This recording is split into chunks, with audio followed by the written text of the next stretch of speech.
বন্ধুরা, ক্যাং the conquer marble cinematic ইউনিভার্সের multiverse সাগার main villain, যাকে মার্বেলের সিক্রেট ওয়ার মুভি আসা পর্যন্ত কোনো না কোনোভাবে ভিলেন হিসাবে দেখানোই হবে।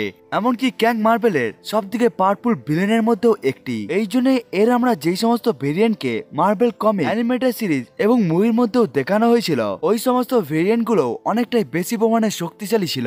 বন্ধুরা, আজকের এই ভিডিওতে আমরা ক্যাং এর এই সমস্ত ভেরিয়েন্টের সম্বন্ধে কথা বলবো এবং আমরা জানার চেষ্টা করব ক্যাং এর সব থেকে পাওয়ারফুল 10টি ভেরিয়েন্টের সম্বন্ধে। বন্ধুরা, আজকের এই ভিডিওটা অনেকটাই বেশি পরিমাণে ইন্টারেস্টিং হতে চলেছে, তাই বন্ধুরা ভিডিওটিকে শেষ পর্যন্ত দেখতে ভুলবেন না। বন্ধুরা, ভিডিওটিকে শুরু করার আগে আমি আপনাদেরকে বলে দিই যে আপনারা যদি এই চ্যানেলে নতুন এসে থাকেন তাহলে চ্যানেলটিকে সাবস্ক্রাইব করবেন এবং ভিডিওটা ভালো লাগলে লাইক করতেও ভুলবেন না। নাম্বার 10, রামাটাড। রামাটাড মার্বেল কমিকের মধ্যে ক্যাং এর সব থেকে প্রথম ভেরিয়েন্ট, যাকে আমরা সব থেকে প্রথমে দেখতে পেয়েছিলাম সাল 1954-তে আসা ফ্যান্টাস্টিক ফোরের ইস্যু নাম্বার 14 এর মধ্যে। মার্বেল কমিকের 2500 শতাব্দীর মধ্যে মিস্টার ফ্যান্টাস্টিক অর্থাৎ রেড রিচার্ডস এর একটি ডিসেন্ডার এক্সিস্ট করে এবং তার নাম ছিল নাথালিয়ান রিচার্ডস। নাথালিয়ান রিচার্ডস নিজের টাইমলাইনের মধ্যে একটি টাইম মেশিনকে খুঁজে নেয়, যার ফলে সে এনসেন্ট টাইমের মধ্যে পৌঁছে গিয়ে মিশর সভ্যতার মধ্যে পৌঁছে যায় এবং সেখানে সে পৌঁছে গিয়ে নিজের সমস্ত অ্যাডভান্স গ্যাজেটকে ব্যবহার করে ওখানে সমস্ত মানুষের উপর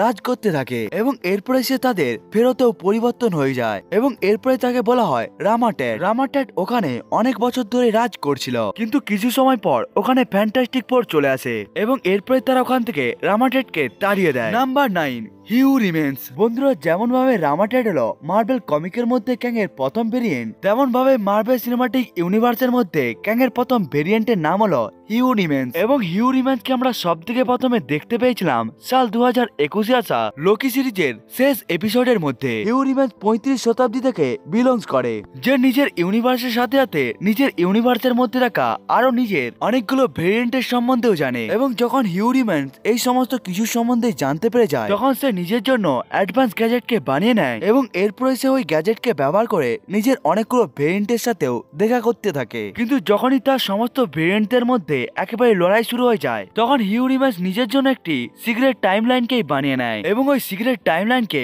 অন্যান্য ভেরিয়েন্টের হাত থেকে বাঁচানোর জন্য সে টিভিএকেও ক্রিয়েট করে নেয় এবং এরপরে সে নিজের সিক্রেট টাইমলাইনের মধ্যে রুল করতে থাকে। হিউ রিমেন্স ক্যাং এর বাকি সমস্ত ভেরিয়েন্টের মতোই শক্তিশালী হয়ে থাকে। এছাড়াও সে নিজের অ্যাডভান্স টেককে ব্যবহার করে টাইমের মধ্যে হতে থাকা সমস্ত ঘটনার সম্পর্কে জেনে থাকে। এই জন্য এই কার ডেস্টিনি কেমন হবে এই সবকিছুকে হিউ রিমেন্সই লিখে থাকে। এমনকি লোকি সিরিজের সিজন 1 এর ফাইনাল এপিসোডের মধ্যে যখন শিল্পী হিউ রিমেন্সকে মেরে দেয়, তখন হিউ রিমেন্স নিজের মৃত্যুকে নিজেই বেছে নিয়েছিল।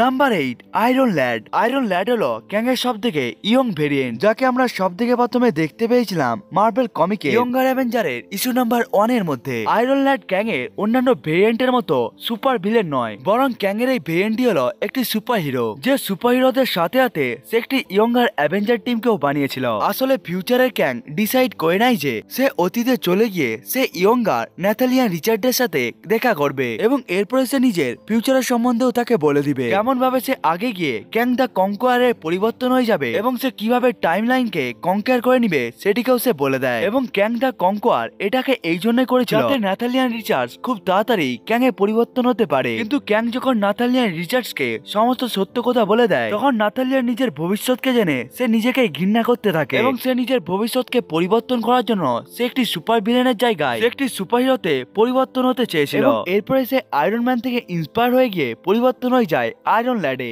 নাম্বার 7, কামালা ক্যাং। কামালা ক্যাং হলো ক্যাং এর এমন একটি ভেরিয়েন্ট যে আসলে হলো মিস মার্বেল এবং এই ক্যাংকে আমরা সব থেকে প্রথমে দেখতে পেয়েছিলাম সাল 2021-এ আসা দ্য ইনফিনিটি ওয়ার কমিকের মধ্যে। এই টাইমলাইনের মধ্যে থ্যানোসের মেয়ে গামোরা সমস্ত ইনফিনিটি স্টোনকে নিজের কাছে নিয়ে নেয় এবং এরপরে সে ইনফিনিটি স্টোনের সাহায্যে পুরো রিয়েলিটিকে চেঞ্জ করতে থাকে এবং ইউনিভার্সের মধ্যে থাকা অনেকগুলো ক্যারেক্টারকে সে মার্জ করে দেয় এবং এমন ভাবে ক্যাং এর সাথে মার্জ হয়ে যায় মিস মার্ভেল এবং এমন ভাবে তৈরি হয় কামালা ক্যাং। ক্যাং এর এই ভেরিয়েন্টের কাছে ক্যাং এর সমস্ত ধরনের পাওয়ার থাকার সাথে সাথে মিস মার্ভেলেরও পাওয়ার ছিল, অর্থাৎ ক্যাং এর জিনিয়াস মাইন্ড এবং অ্যাডভান্স টেকনোলজির সাথে সাথে মার্ভেলের ইনহিউম্যান পাওয়ারও ছিল ক্যাং এর কাছে। নাম্বার 6, ওয়ারিয়ার ক্যাং হলো অ্যান্টম্যান 3 মুভির মধ্যে দেখানো মেন ভিলেন, যে মুভির মধ্যে লড়াই করেছিল অ্যান্টম্যানের সাথে। এই ওয়ারিয়ার ক্যাং এর এমন একটি ভেরিয়েন্ট যে মাইন্ডের দিক থেকে জিনিয়াস হওয়ার সাথে সাথে অনেকটাই বেশি পরিমাণে স্ট্রং এবং পাওয়ারফুল। এমনকি মার্ভেল সিনেমাটিক ইউনিভার্সের মধ্যে এই ক্যাংটি পুরো কোয়ান্টাম রিলামকেই কন্ট্রোল করতে পারত, এবং এই ক্যাংকে হারানোর জন্য অ্যান্টম্যানের পুরো ফ্যামিলিকেই একসাথে আসতে হয়েছিল। নাম্বার 5, মিস্টার গ্রেভন হলো ক্যাং এর এমন একটি ভেরিয়েন্ট যে মার্ভেল কমিকের মধ্যে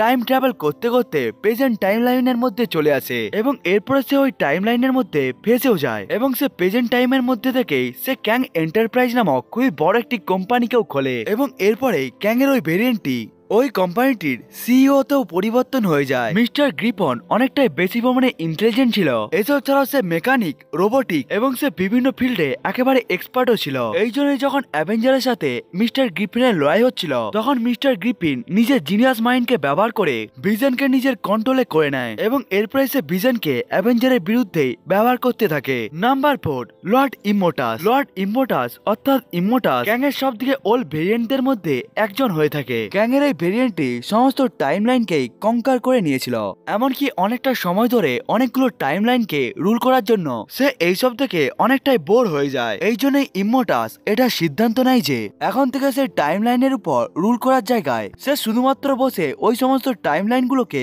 অবজার্ভ করবে, অর্থাৎ সে এখন থেকে বসে শুধুমাত্র টাইমলাইনগুলোকে দেখবে, এমনকি সে ওই সমস্ত টাইমলাইনের মধ্যে কখনো ইন্টারফেয়ারও করবে না, যেমন ভাবে দ্য ওয়াচার্স টাইমলাইনগুলোকে দেখে থাকে। এবং লর্ড ইমোটাস যখন এটিকে অনেকক্ষণ ধরেই করতে থাকে, তখনই তার কাছে টাইম স্কিপার চলে আসে, এবং টাইম স্কিপার তার কাছে এসে তাকে টাইমের সমস্ত ধরনের নলেজ দিতে থাকে, এবং এরপরে তারা ইমোটাসকে একটি রেসপন্সিবিলিটিও দেয়, এবং তাকে বলা হয় টাইমের ফ্লোকে দেখার জন্য এবং তার নিজেরই ভেরিয়েন্ট গুলোকে একেবারে অবজার্ভ করার জন্য, কারণ ক্যাংয়ের যাতে অন্যান্য ভেরিয়েন্ট গুলো আর বেশি পরিমাণে ধ্বংস না মাতাতে পারে। এরপর থেকে লর্ড ইমোটাস টাইমের ফ্লোকে কন্ট্রোল করতে থাকে, এবং এরপর থেকে সে ওই ফ্লোকে প্রপারলি মেনটেনও করতে থাকে।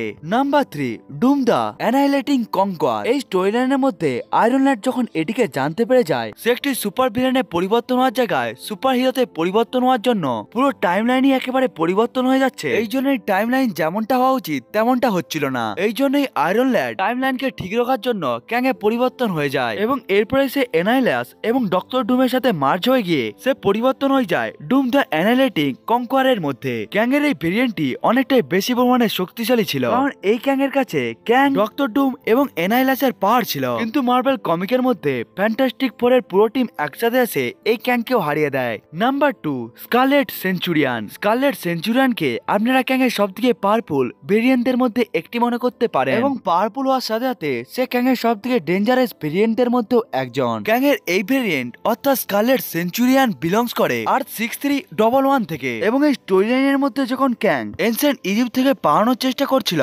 তখনই তার সাথে দেখা হয় ডক্টর ডুমের, এবং এরপরে তারা দেখা করার পর ডক্টর ডুমের সাথে অনেক কিছুই কথা বলতে থাকে, এবং এরপরে ক্যাং ডক্টর ডুমের কথার দ্বারা ইন্সপায়ার হয়ে যায়, এবং এরপরে সে পরিবর্তন হয়ে যায় স্কারলেট সেঞ্চুরিয়ান আসলে অনেকটাই বেশি পরিমাণে পাওয়ারফুল ছিল, এমনকি সে অ্যাভেঞ্জারদের সাথেও অনেকবার লড়াই করেছিল, যে লড়াইয়ের মধ্যে সে বেশিরভাগ অ্যাভেঞ্জারদেরকে হারিয়ে দিয়েছিল, কিন্তু মার্ভেল কমিকের মধ্যে অ্যাভেঞ্জাররা অনেকটা চেষ্টা করার পর এই ক্যাংকেও হারিয়ে দিয়েছিল। অ্যাভেঞ্জারের হাতে হেরে যাওয়ার পর সে ক্যাং সেঞ্চুরিয়ানের ফর্মকেও একেবারে ছেড়ে দিয়েছিল।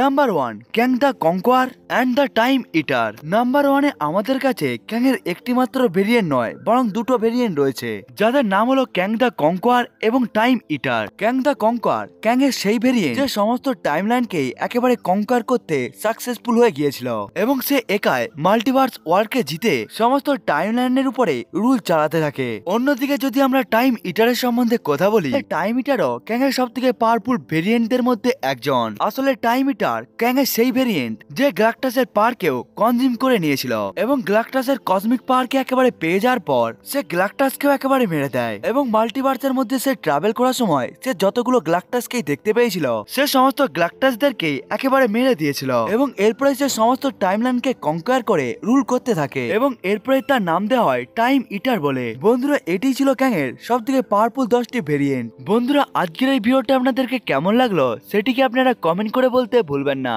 বন্ধুরা, আজকের এই ভিডিওটা এতটা পর্যন্তই, দেখা হচ্ছে অন্য একটি ভিডিওতে, ততক্ষণের জন্য বাই বাই।